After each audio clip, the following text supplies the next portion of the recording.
আসসালামু আলাইকুম ওরহমতুল্লাহি ওবারাকাতুহু। সম্মানিত ভাই বোনেরা, আমরা সকলেই সকল কাজের ভিতরে আল্লাহর রহমতের আশাই রাখি।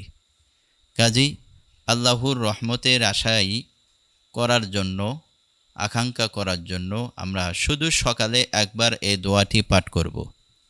দোয়াটির রেফারেন্স হলো হাদিসটি আনাস রাদিয়াল্লাহু তাআলা আনহু থেকে বর্ণিত। শাইখ আলবানী সিলসিলা সহি 227 নম্বর গ্রন্থে হাদিসটিকে হাসান বলেছেন। আল্লাহর সন্তুষ্টি, আল্লাহর রহমতির আরজুর জন্য আমরা এই দোয়াটি সকালবেলা একবার পাঠ করতে পারি।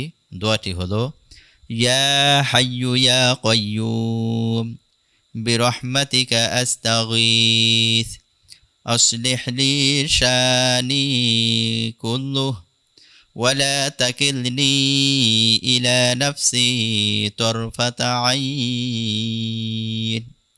দোয়াটির অর্থ হলো, হে চিরঞ্জীব, হে চির সংরক্ষক, আপনার রহমতের জন্য আমি আপনার দরবারে জানাই আমার সকাতর নিবেদন।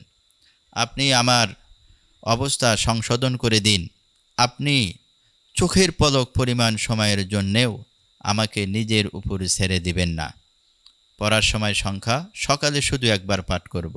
রেফারেন্স তো আমরা জেনে নিলাম যে শাইখ আলবানী সিলসিলা সহি 227 নম্বর গ্রন্থে হাদিসটিকে হাসান বলেছেন। আল্লাহ তাআলা রব্বুল আলামিন আল্লাহর রহমতের আরজির জন্য, সন্তুষ্টির জন্য এই দোয়াটি সকালবেলা একবার পাঠ করার তৌফিক দান করুক। আল্লাহু আলাম। যারা চ্যানেলটি সাবস্ক্রাইব করেন না, সাবস্ক্রাইব করে দিবেন। আসসালামু আলাইকুম ওয়া রাহমাতুল্লাহি ওয়া বারাকাতুহু।